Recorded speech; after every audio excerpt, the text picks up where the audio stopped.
अस्सलाम वालेकुम my beautiful viewers, welcome back to my channel mom recipes by Shazia. कैसे आप सब? उम्मीद करती हूँ आप सब भी खैरियत के साथ होंगे।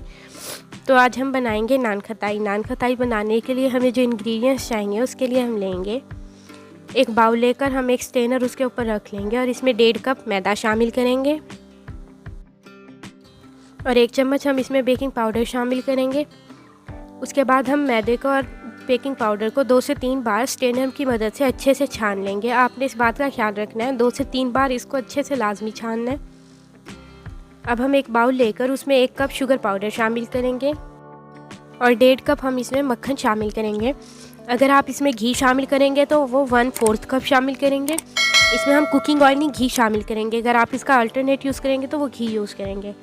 उसके बाद हम चीनी और मक्खन को अच्छे से मिक्स कर लेंगे कि यकजान हो जाए, बिल्कुल इस तरह का कलर हो जाए जैसा कि आप देख रहे हैं। उसके बाद हम इसे थोड़ा सा बीटर की मदद से 4 से 5 मिनट तक बीट कर लेंगे। बीट करने के बाद अब हम इसमें जो मैदा छाना था वो शामिल करेंगे, थोड़ा थोड़ा करके शामिल करेंगे और उसे अच्छे से मिक्स करते जाएंगे। व्यूवर्स, ये बहुत ही ज़बरदस्त खस्ता से नान खताई बन के तैयार होंगे। आप इन्हें एक बार ज़रूर ट्राई कीजिएगा और मुझे कमेंट्स में भी बताइएगा आपको ये रेसिपी कैसी लगी। अब हम इसमें थोड़ा सा वनीला एसेंस डालेंगे खुशबू के लिए, अगर आपके पास है तो आप डाल लें।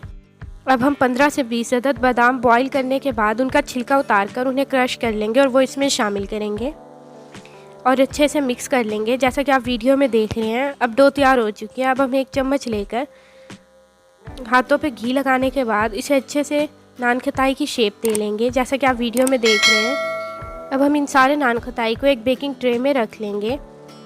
अब हम इन्हें ओवन में 150 डिग्री पर 15 मिनट के लिए बेक कर लेंगे। माशाल्लाह से व्यूवर्स देखिए कितने ज़बरदस्त नान खताई बनकर तैयार हुए हैं।